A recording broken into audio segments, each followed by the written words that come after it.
गायत्री परिवार की ऐसी क्या शक्ति है जो सभी इनसे जुड़े रहते हैं? गायत्री परिवार की सबसे बड़ी शक्ति तो इसका परिवार होना है।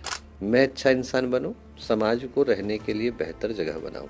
इन दो भावों के साथ जिसने भी अपने जीवन की यात्रा को शुरू किया, उसका परिवार किसी न किसी रूप में गायत्री परिवार ही है। बहुत सारे लोगों को बहुत सी चीजें खोने का डर रहता है, कैसे निकाला जाए बाहर? तो बजाय इसकी चिंता करने की कि हम किसी को खो न बैठें, ये सोचा जाए कि जब तक की यात्रा हो हमारे जीवन की सबसे खुशनुमा यात्रा।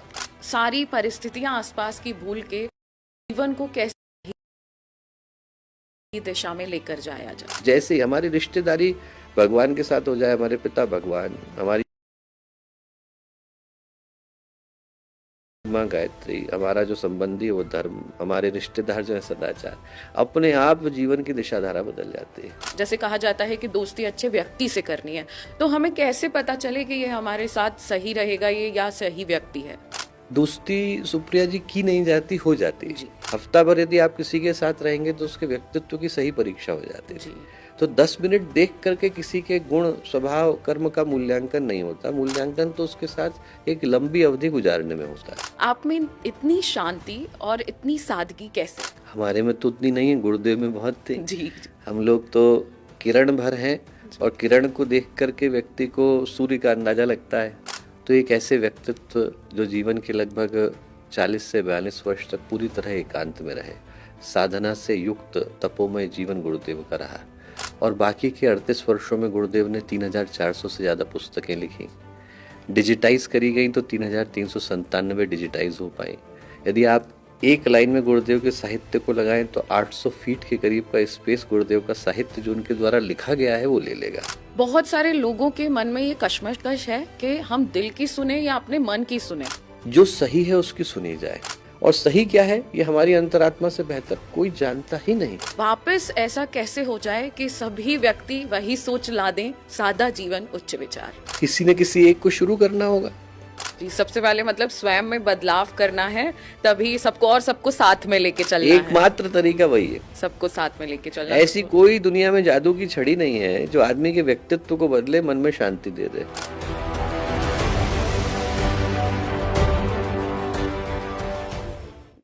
बचपन से ही हमें सिखाया जाता है कि हम अपने माँ बाप से संस्कार लें, हमारे संस्कार हमें अपने बड़े बुजुर्ग देंगे। लेकिन आज मैं एक ऐसे परिवार के पास आई हूँ जिसने अपने बच्चों को ही नहीं, पूरे देश को, और देश को ही नहीं विदेश तक भी ऐसे संस्कार पहुंचाए हैं जिससे उनका जीवन आसान हो गया है, उनका मन शांत होता है। सभी व्यक्ति इस परिवार के साथ जुड़ना चाहते हैं क्योंकि ये परिवार मन को शांति सिखाता है, मन को विश्वास सिखाता है और एक जीने का तरीका सिखाता है।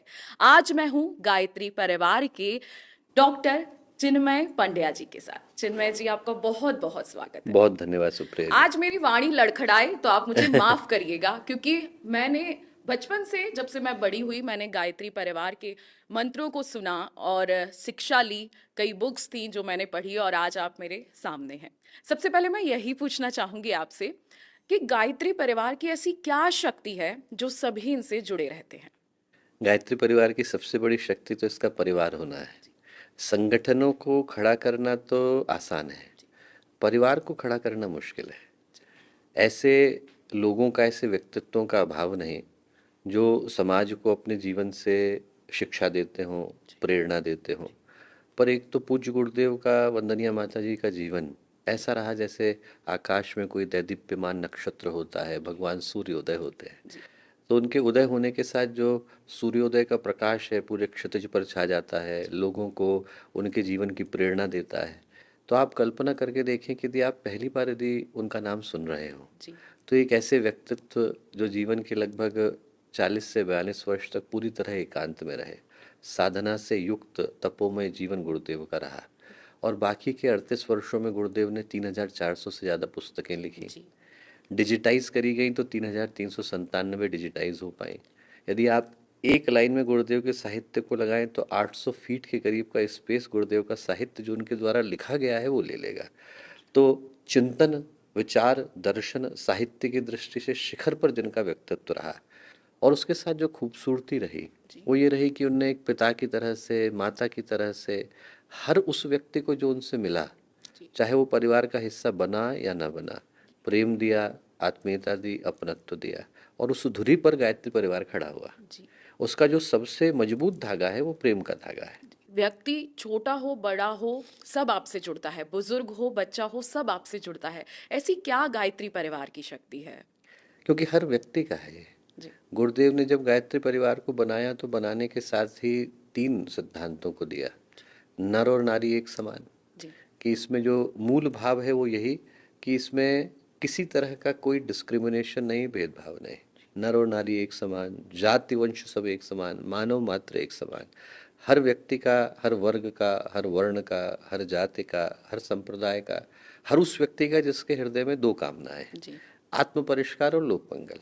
मैं अच्छा इंसान बनूं, समाज को रहने के लिए बेहतर जगह बनाऊं। इन 2 भावों के साथ जिसने भी अपने जीवन की यात्रा को शुरू किया, उसका परिवार किसी न किसी रूप में गायत्री परिवार है। ये आज की भागती दौड़ती जिंदगी है, सब परेशान है, मन में बहुत सारी चिंताएं हैं, बहुत सारे बर्डन्स भी लेके लोग चलते हैं। तो ऐसी स्थिति में अपने मन को कैसे शांत किया जाए और गायत्री परिवार के साथ कैसे जुड़ के इस मन को ठीक किया जाए? पहला तो इस सिद्धांत को मन में कहीं रखा जाए कि जिस मन से समस्याएं निकल करके आई, जी। उसी मन से समाधान निकल करके आता है। 2 अलग अलग मन नहीं है।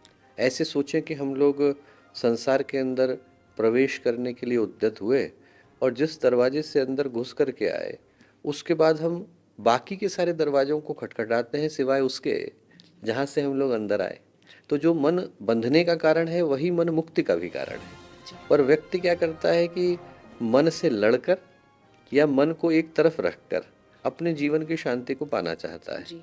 जबकि जीवन की शांति मन के संतुलन में, मन के नियंत्रण में और मन के नियमन में है।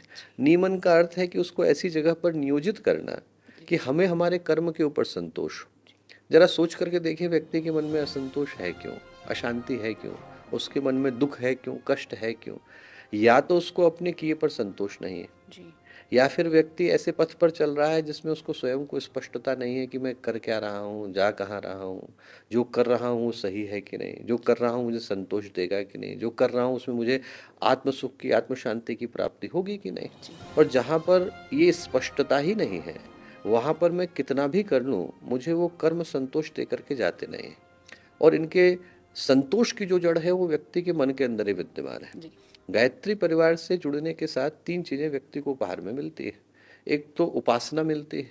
व्यक्ति जब किसी देवीय शक्ति के साथ जुड़ता है तो जुड़ने के साथ साथ क्या है कि उसके अपने व्यक्तित्व में परिवर्तन होता है। संसार का एक बड़ा शाश्वत सिद्धांत है, आप जहाँ बैठेंगे, जिसके साथ बैठेंगे, उसके गुणों को ग्रहण कर पाने की क्षमता आपके अंदर आती है। फ्रिज खोल के बैठेंगे ठंडक आएगी, आग के पास बैठेंगे गर्मी आएगी। उपासना का अर्थ ही यही है कि आप ईश्वरीय चेतना के समीप बैठें और उसके सामीप्य को अनुभव करें, उन गुणों को धारण करें। तो जैसे ही आपके अंदर उन गुणों को धारण करने की क्षमता विकसित हुई, मन सधता है। तो उपासना के साथ साधना मिलती है, साधना के साथ आराधना मिलती है। आराधना का अर्थ है कि कण कण के अंदर जो भगवान विद्यमान है, जो हर अंश के अंदर है, हर प्राणी के अंदर है, हर व्यक्ति के अंदर है, उसी को देख करके उसकी सेवा का भाव करना। जी। कि सब कमा रहे हैं, खा रहे हैं, लेकिन मन में बेचैनी है, घबराहट है। अब वो चाहते हैं ईश्वर से जुड़ना, भगवान से जुड़ना, लेकिन समय का अभाव है या और भी चीज़ें हैं। तो कम समय में ईश्वर शक्ति से कैसे जुड़ा जाए? सबसे पहले जिस कदम को बढ़ाने की आवश्यकता है वो ये है कि हमें हमारे जीवन के मूल्य का बोध विकसित हो सके। व्यक्ति मनुष्य के जीवन की यात्रा पर आया और 2 ही दृष्टि से इसका मूल्यांकन कर सकता है। एक दृष्टि तो यह है कि हम ये सोचें कि धर्म पर, कर्म पर, आस्था पर, विश्वास पर, अध्यात्म पर हमारा भरोसा है। और उस दृष्टि से देखें तो हमारे शास्त्र क्या कहते हैं, लाखों योनियां हैं, 84 लाख योनियों में भटकने के बाद बड़े भाग मनुष्य तन पावा, सुर दुर्लभ सदग्रंथ ही गावा। ऐसा तुलसीदास जी ने लिखा है कि बड़े भाग्य से जीवात्मा को मनुष्य शरीर धारण करने का सुअवसर मिलता है। देवताओं के लिए दुर्लभ है, ऐसा इस मनुष्य जीवन के लिए कहा गया। तो यदि आस्था की दृष्टि से देखें तो इस स्थान तक पहुंचने की यात्रा, जिस शरीर को मैंने धारण किया, वो न जाने कितने जन्मों की कष्ट कठिनाई से गुजरने के बाद है। मक्खी, मच्छर, गधा, घोड़ा, व्यक्ति न जाने क्या क्या बना, बनने के बाद मनुष्य बना। और यदि ये दृष्टि ना हो, विज्ञान की दृष्टि हो, तो भी एक रात की यात्रा नहीं है। 4.6 बिलियन ईयर्स का इवोल्यूशन साइंटिफिक जर्नीज कहती है। तो आप पहले यूनिसेलुलर थे, then you became multicellular, then you became a fish, then you became an amphibian, then you became a reptile, then you became primate, then you became an ape. और वो ape एक दिन खड़ा हो गया, उसमें cognitive evolution आया, emotive evolution आया, उसके अंदर इंटेलेक्चुअल इवोल्यूशन आया। तो जिस स्थान पर मैं, आप, खरबों अन्य प्राणी आकर के उपस्थित हुए, वो यात्रा एक दिन की यात्रा का परिणाम नहीं है। यदि व्यक्ति उसके मूल्य को समझ सके, प्रेशियसनेस को समझ सके, समझ सके कि जो है मुझे मिला, इससे ज़्यादा कीमती कुछ है नहीं, मनुष्य के जीवन से बढ़कर के दूसरा उपहार नहीं, तो हर सांस जो है वो बेशकीमती हो जाती है। तब व्यक्ति उसको व्यर्थ गंवाना नहीं चाहता। कहीं मन में यदि ये भाव रहता है कि देखो मुझे अनंत काल तक जीना है, ये जो शरीर है वो मेरा छूट भी जाए तो कोई दिक्कत नहीं, व्यक्ति अपने मन में कहीं अनजाने में ये भाव लेकर के चलता है और इसीलिए नए नए सपनों को बुनता है, नई नई यात्राओं पे चलता है। पर जैसे ही भाव आया कि न जाने कितने वर्षों की प्रतीक्षा के बाद मनुष्य का जीवन मिला है और मुझे ये नहीं पता कि भगवान कब चेकआउट का नोटिस भेज देगा। जी, बहुत सारे लोगों को बहुत सी चीज़ें खोने का डर रहता है, चाहे वो अपने पेरेंट्स को हो, चाहे अपने नज़दीकों को हो। तो ये जो खोने का डर है, क्योंकि मैंने बुक भी पढ़ी है आपकी बहुत सारी, मैं चाहूँगी कि आप हमारे माध्यम से ये सभी को बताएं, जो खोने का डर है अपने अंदर अंदर से, किस कैसे निकाला जाए बाहर। खोने की जगह चिंता इस चीज की जाए कि जब तक की यात्रा साथ साथ है, ऐसा कोई व्यक्ति नहीं जो अमरता लिखा करके आया हो। जी तो एक न एक दिन तो इस संसार के जितने संबंध हैं उनका किसी न किसी रूप में अंत होता है। जी तो बजाय इसकी चिंता करने की कि हम किसी को खो न बैठें, ये सोचा जाए कि जब तक की यात्रा हो हमारे जीवन की सबसे खुशनुमा यात्रा हो। जी हमारे संबंधों में इतना प्रेम हो, अपनापन हो, आत्मीयता हो, विश्वास हो कि कल को यदि वो चले गए, व्यक्ति के मन में दुख किस चीज़ का है? दुख इस चीज़ का होता है कि जब वो अपनों को खो बैठता है तो मन में कहीं पीड़ा है, दुख है, दर्द है, दंश है कि काश वो होते तो मैंने इसको और किया होता। जी वो सारी चीज़ें जो हम उनके साथ करना चाहते हैं वो इसी क्षण से करें। हम हर उस अपने के लिए समय निकालें, प्रेम निकालें, आत्मीयता निकालें, विश्वास निकालें जो हम उनके साथ तब करें या करने की सोचें जब वो हमारे बीच में ना हो। तो वो यात्रा जो है वो अपने आप ही खुशनुमा बन जाती है। जी, इसके लिए खुद को ही प्रिपेयर होना पड़ेगा। आपसे मैं बात कर रही हूँ, आपके कई वीडियोस देखे हैं, आप मंच पे बोलते हैं, आपको लाइव भी देखा है। आप में इतनी शांति और इतनी सादगी कैसे आई? हमारे में तो उतनी नहीं है, गुरुदेव में बहुत थी। जी जी हम लोग तो किरण भर हैं जी और किरण को देख करके व्यक्ति को सूर्य का अंदाजा लगता है। जब आपको किरण आकर के छूती है 8 मिनट कुछ सेकंड के बाद, तो आप अनुभव कर पाते हैं कि सूर्य में कितना प्रकाश होगा। तो यदि हमारे जीवन में वैसे तो देखने योग्य, पाने योग्य कुछ भी नहीं, जी पर यदि किसी को प्रतीत भी होता है तो यही सोचे कि मूल में कितना भाव रहा जी होगा। वो ये सोचें कि पूज्य गुरुदेव के अंदर, वंदनीय माता जी के अंदर कितनी तपिश रही होगी, कितनी ऊर्जा, कितनी ऊष्मा, कितनी भाव प्रवणता रही होगी कि हमारे जैसे छोटे छोटे लोग जो उनकी चरण की धूल के बराबर भी नहीं है, वो यदि लोगों के हृदय में कुछ उमंग जगा पाते हैं तो उनके अंदर कितना प्रकाश रहा जी। होगा।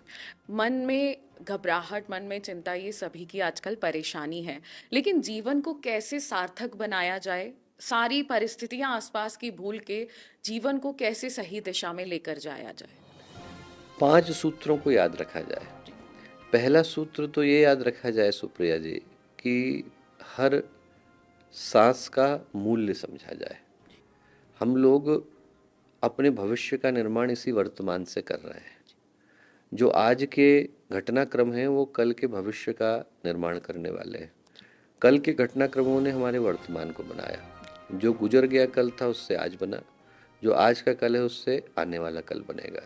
तो व्यक्ति जैसे ही इस बात की गंभीरता को, मूल्य को और उसके प्रेशियसनेस को महसूस कर पाता है, वैसे ही उसके जीवन में जागृति शुरू होती है। जी दूसरा, जैसे ही व्यक्ति के अंदर ये बोध आए कि जो मिला वो कीमती है, वैसे ही व्यक्ति ये सोचे कि मुझे इस जीवन के एक एक क्षण को सार्थकता के साथ जीना है। जी और ऐसा नहीं कि व्यक्ति जानता नहीं है।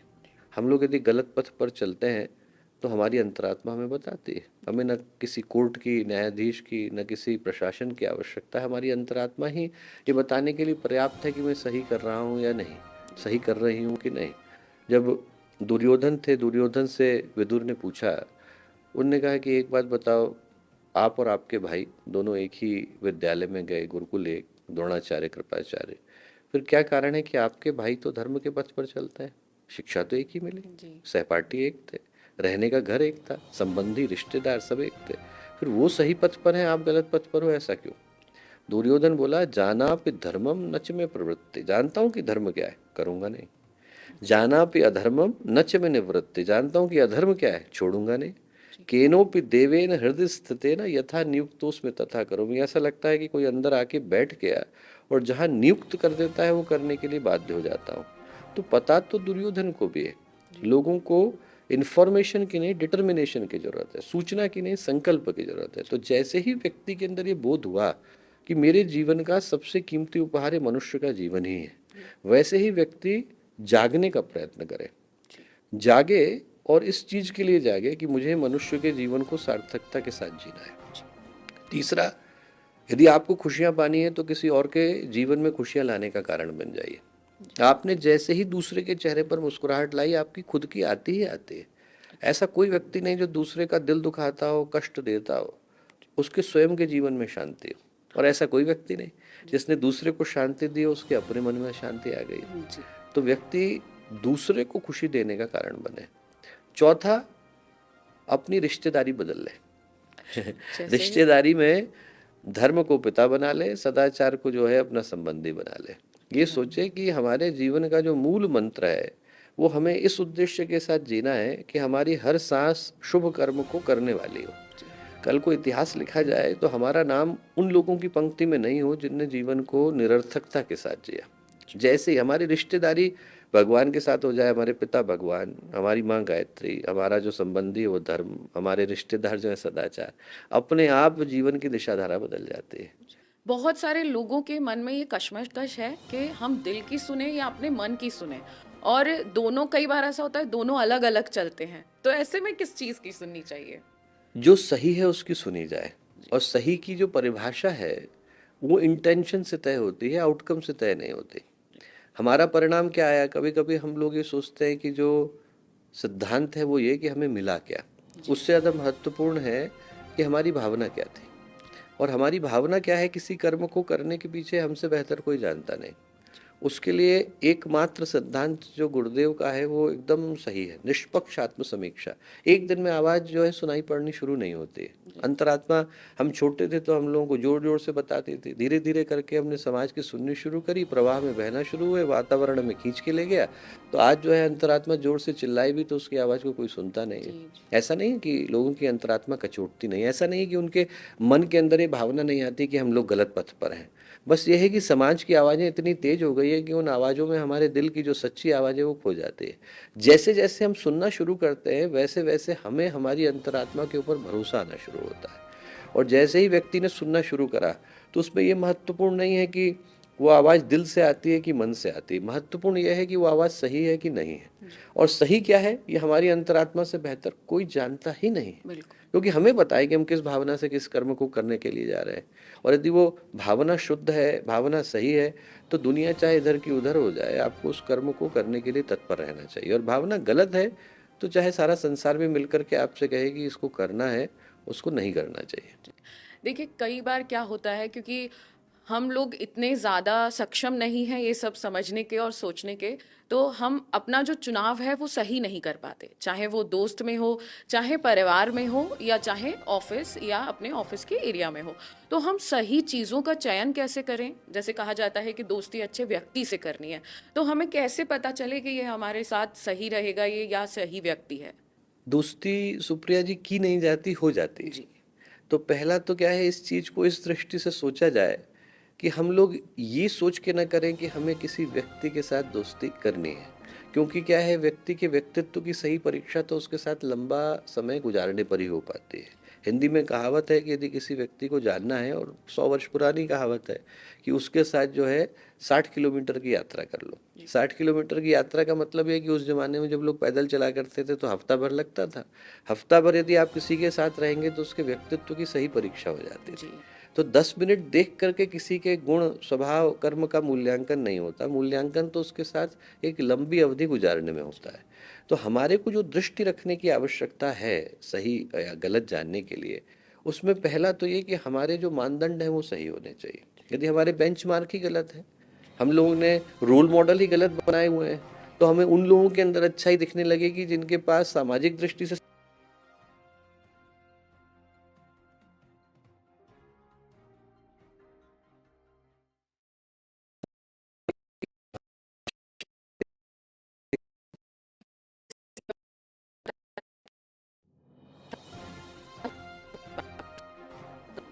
मगिलानी जिसे बोलते हैं वो मन में रह जाती है, और जिससे व्यक्ति ओवरकम नहीं हो पाता, उससे उसे स्ट्रेस होता है, डिप्रेशन आता है। और आजकल के जो भी यहाँ देख रहे हैं, सबको ये पता है कि बहुत सारे लोग डिप्रेशन में चले जाते हैं, स्ट्रेस में चले जाते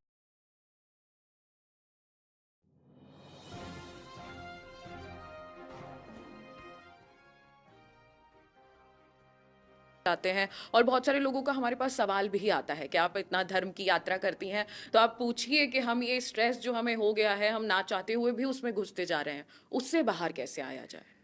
यदि हमें भविष्य का निर्माण करना है, जी लोग क्या करते हैं कि जब भविष्य का निर्माण करने के लिए जाते हैं तो सबसे पहले अतीत को खंगाल करके देखते हैं। जी और जो गुजरा हुआ कल है वो बदला नहीं जा सकता, उससे सीखा जा सकता है।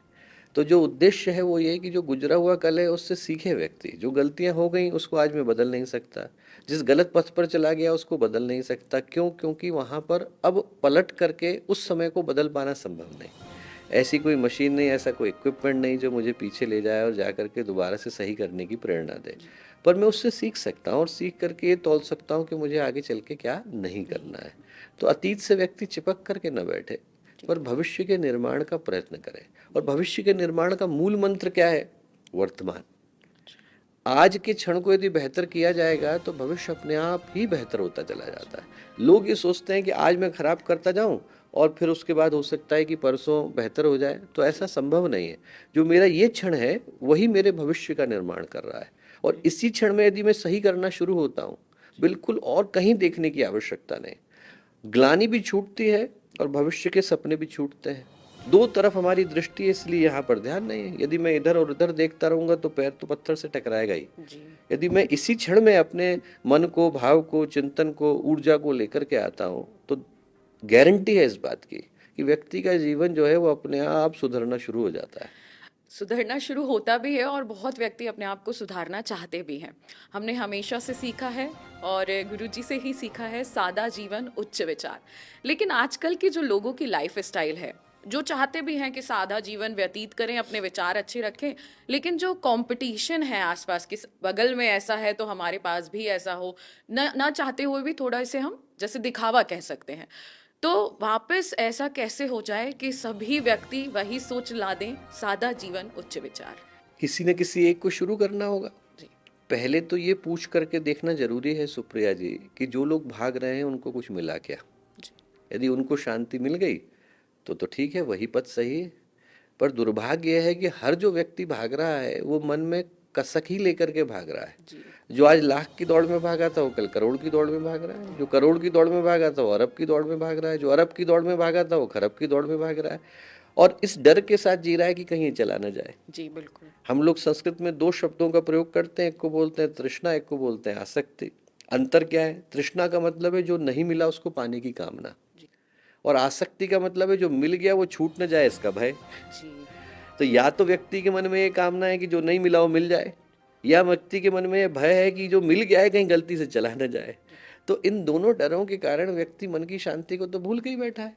आज जिसको हम सामाजिक दृष्टि से सफलता बोलते हैं वो क्या है? सफलता का अर्थ सुख नहीं है, सफलता का अर्थ प्रतिद्वंदिता है। लोग क्या है, कंपटीशन को कंटेंटमेंट से कंफ्यूज कर रहे हैं। जी आपके पास जॉब है इतना काफी नहीं, औरों से बेहतर होनी चाहिए। आपके पास पैसा इतना काफी नहीं, औरों से ज्यादा होनी चाहिए। आपके पास कौन से ब्रांड की घड़ी है, आपका घर कहाँ है, और इस दौड़ में हर कोई लगा हुआ है। जी जिसने आज अपने घर को टाइल्स से बिछा लिया, कर वो इस दौड़ में है कि टाइल्स बेहतर वाली हो। फिर जिसने घर बड़ा कर लिया उसका है कि घर अच्छी जगह पर हो। फिर उसने एक घर बना लिया कि दूसरी जगह पर हो। और ये जो दौड़ है वो हरनिश चल रही है, और एक दिन भगवान आके पूर्ण विराम लगा देता है। तो जिस दिन पूर्ण विराम लग गया उसके बाद न दौड़ चलती है न कुछ चलता है, सिर्फ मन में एक दर्द रह जाता है कि मुझे अवसर मिला भी था और छूट भी गया।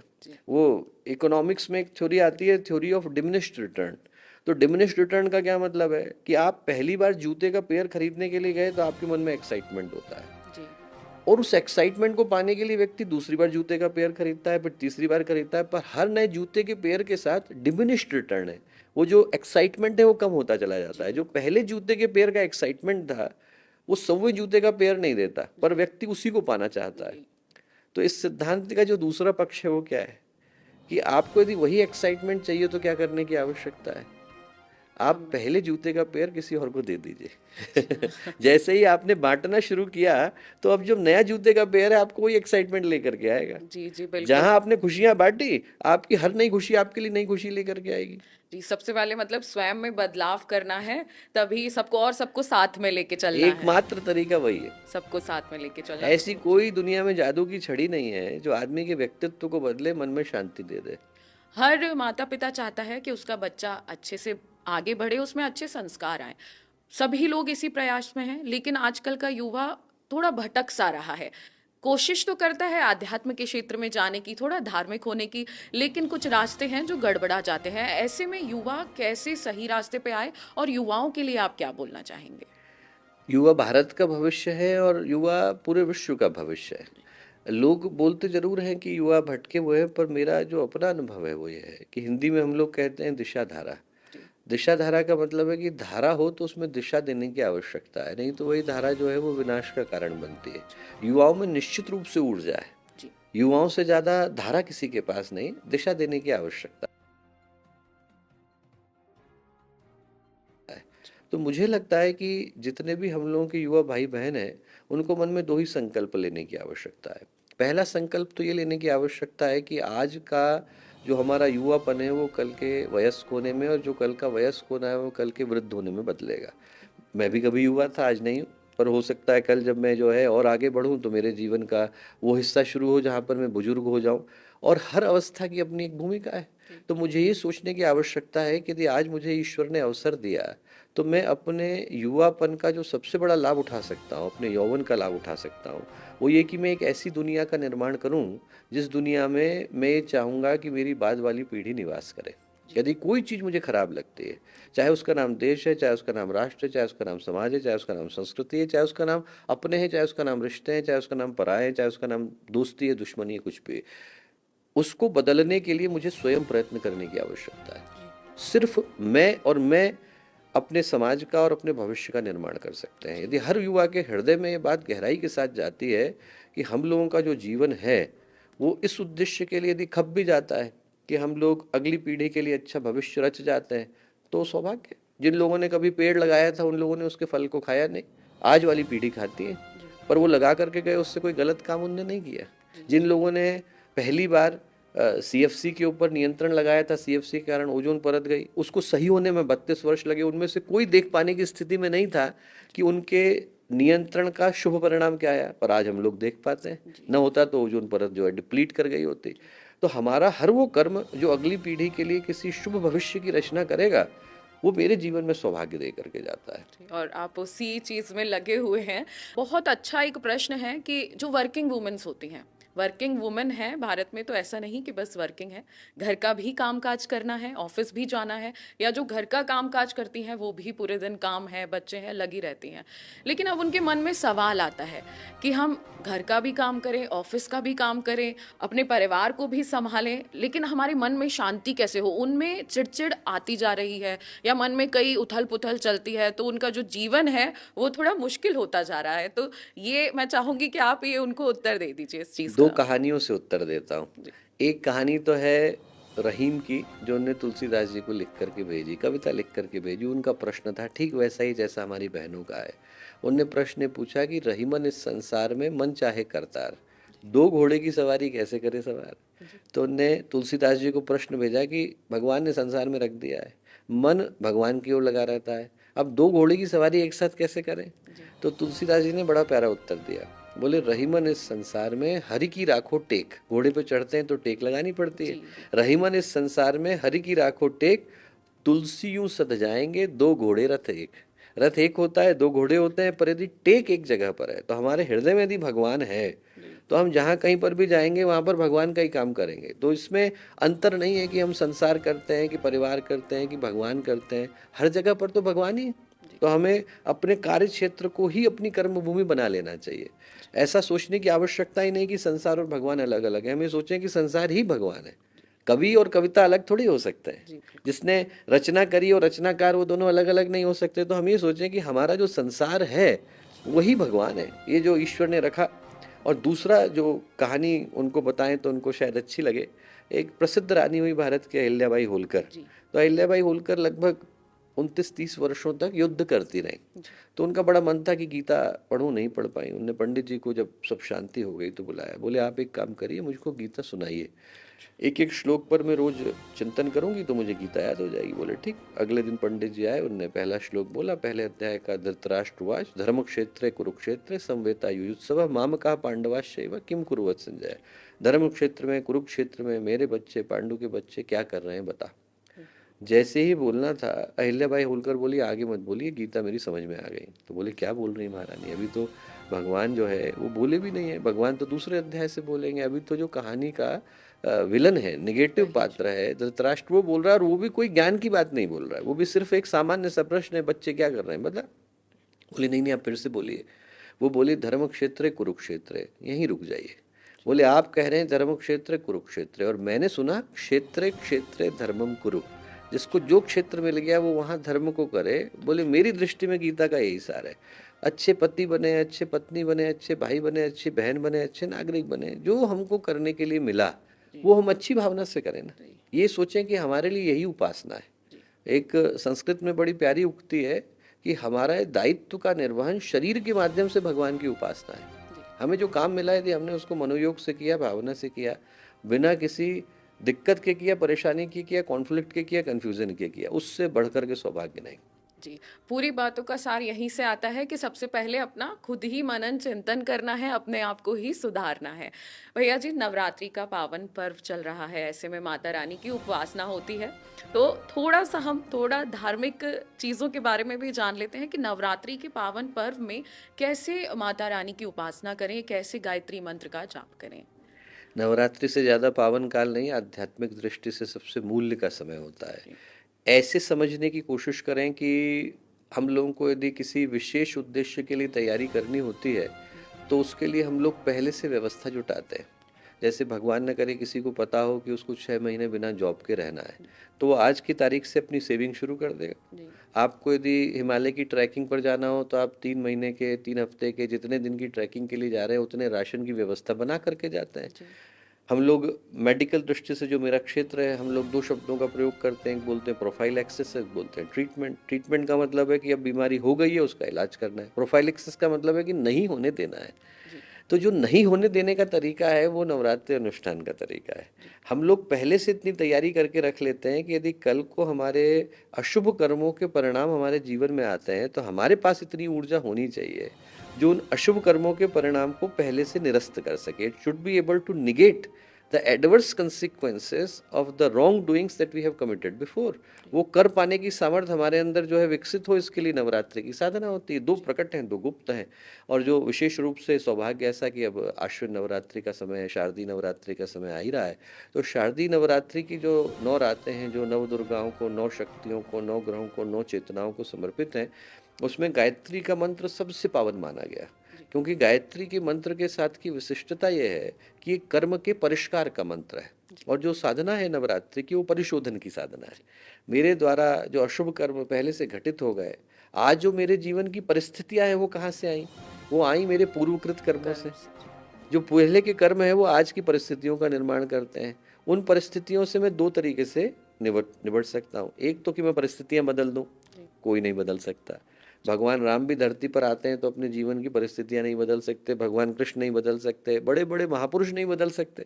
क्या बुद्ध को कष्ट से गुजरना नहीं पड़ा? महावीर को गुजरना नहीं पड़ा? उनके कान में किसी ने आकर के डंडी डाल दी?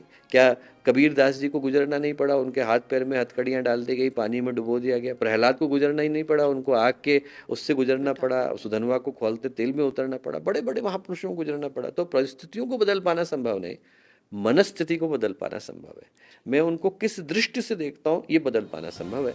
और वो बदलने के लिए जो हमारे मन को जिस इम्यूनिटी की आवश्यकता है वो देने का काम जो है नवरात्रि की साधना करती है। और गायत्री का मंत्र उसके लिए सर्वश्रेष्ठ, वैदिक दृष्टि से, शास्त्रीय दृष्टि से, आध्यात्मिक दृष्टि से, उपासना की दृष्टि से सर्वश्रेष्ठ मंत्र कहा गया। तो हर व्यक्ति से जिसके अंदर उपासना किसी भी रूप में विद्यमान है, मैं कहूँगा कि वो निश्चित रूप से इन 9 दिनों के अंदर तो गायत्री साधना को अपना अभिन्न अंग बनाए ही बनाए। पूरा नवरात्रि होती है, उसके बाद दशमी तिथि आती है, जिस दिन विजयादशमी जिसे हम कहते हैं, और उसी दिन दशहरा भी होता है। तो 2 शक्तियाँ एक साथ, उस दिन का क्या महत्व है और उस दिन के बारे में हमें क्या करना चाहिए, ऐसी चीज़ें कि जीवन में मतलब ऐसी साधना की थोड़ी शांति हो जीवन में? बहुत बड़ा प्रतीकात्मक महत्व है। जब हम अपने अंदर के अंधकार से लड़ पाने की स्थिति में होते हैं, जी जी तभी जो है सही अर्थों में प्रकाश का अवतरण हो पाता है। जी जो अंधेरा है वो जाता ही तब है जब हमारे जीवन में आंतरिक दृष्टि से प्रकाश का अभ्युदय हो पाता है। बाहर के प्रकाश को लाने के तो माध्यम बहुत हैं, बल्ब जला लीजिए, ट्यूबलाइट जला लीजिए। अंदर का जो अंधेरा है वो अंदर का अंधेरा तो तभी जाता है जब अंदर की दृष्टि से एक नई ज्योति प्रकट हो पाती है। उसको प्रकट करने का जो पर्व है वो विजयादशमी का पर्व है। भगवान राम ने राम राज्य की प्रतिष्ठा करी और उसके बाद विजयादशमी हुई। असुरता के ऊपर देवत्व की विजय का पर्व, अंधकार के ऊपर प्रकाश की विजय का पर्व। जो उसके पीछे का संदेश है वो प्रतीकात्मक दृष्टि से बहुत ही ज़्यादा मूल्य का है। और उसको साधना के 9 चरणों से गुजरने के बाद रखा। उसको रखने के पीछे का उद्देश्य ये है कि असली विजय तो सिर्फ असुर को मार देने से नहीं आती, हमारे भीतर की असुरता को नष्ट करने से आती है। जब अंदर का असुर गया तभी सही अर्थों में विजय प्राप्त हो पाती है। कि धर्म आध्यात्म से जुड़ के अपने जीवन को कैसे सार्थक बनाया जाए और ज़्यादा से ज़्यादा लोगों को अपने साथ कैसे जोड़ा जाए और ज़्यादा से ज़्यादा लोगों को कैसे सिखाया जाए कि हमारे लिए धर्म और आध्यात्म कितना ज़रूरी है। हमारा हर क्षण ही धर्म और अध्यात्म है। किसको हमने धर्म बोला, किसको हमने अध्यात्म बोला, पहले ये सोच के देखे तो उत्तर बड़ा आसान हो जाता है। धर्म का अर्थ है परहित सरस धर्म नहीं भाई, पर पीड़ा न समदमाई। दूसरे का हित और कल्याण करने से बढ़कर के धर्म नहीं और दूसरे को कष्ट पहुंचाने से बढ़कर के अधर्म नहीं। तुलसीदास जी ने एक पंक्ति के अंदर पूरा धर्म स्थापित कर दिया है। एक व्यक्ति ढूंढ करके लाए जिसको दूसरे को कष्ट देने में धर्म नजर आता हो, वो धर्म है ही नहीं। जहाँ पर भी ये भावना है वहाँ पर धर्म नहीं है, और जहाँ पर भी दूसरे के कल्याण की भावना है वहाँ पर धर्म है। तो मैं कहूँगा कि हर व्यक्ति उसको बड़ी साधारणता से ये सोचे कि मेरे कौन से कर्म के माध्यम से प्राणी मात्र का, दूसरों का, जनता का, समाज का, सृष्टि का, समष्टि का कल्याण होता है। और वो सिद्धांत हर जगह पर लागू होता है। आप पर्यावरण को प्रदूषित कर सकते हैं क्या यदि व्यक्ति के हृदय में भावना है कि मैं समाज का कल्याण करना चाहता हूँ। कौन नदी को प्रदूषित करेगा, कौन धरती को प्रदूषित करेगा, कौन बादलों को प्रदूषित करेगा, कर ही नहीं सकते, क्योंकि आपके हृदय में प्रकृति के कल्याण की भावना है। कौन बहनों के साथ गलत कर्म करेगा, आपके हृदय में नारी के प्रति कल्याण की भावना है कि कौन अपराध करेगा, आपके प्रति समाज के लिए कल्याण की भावना है कि आपके हृदय में जो भावना कल्याण की आएगी वो आपको हर जगह पर धर्म पर चलने के लिए प्रेरित करेगी। और अध्यात्म का अर्थ है अपने को जानना। हम सब कुछ जान गए और अपने को जानने से वंचित रह गए तो इससे बढ़कर के दुर्भाग्य क्या होगा। मैं सब जान गया यहाँ से 150 लाइट ईयर पर जो ग्रह घूम रहा है उसकी स्पीड क्या है, पर मुझे यही नहीं पता कि मेरे मन को शांति कैसे मिलेगी, मेरे जीवन का उद्देश्य क्या है। तो जो मिला वो तो व्यर्थ ही। तो जिसको हमने धर्म और अध्यात्म कहा वो सिर्फ शास्त्रों को पढ़ना या फिर जीवन से दूर भाग जाना नहीं है। पलायन का नाम अध्यात्म नहीं है, इसी जीवन को स्वर्गीय बना देने का नाम अध्यात्म है। जी, आपने इतनी अच्छी अच्छी बातें बताई। निश्चित ही आप सभी को ये बातें समझ में आई होंगी, क्योंकि हमने यहाँ सीखा है कि सबसे पहले खुद में परिवर्तन जरूरी है। आसपास की चीजें बहुत आसान है, आसपास बहुत खुशनुमा माहौल हमेशा बना रहेगा अगर आपका मन एकचित है, आपका मन शांत है और आप अगर अच्छे कर्म करते हो। भैया जी, आपने हमें समय दिया, आपका बहुत बहुत शुक्रिया। धन्यवाद।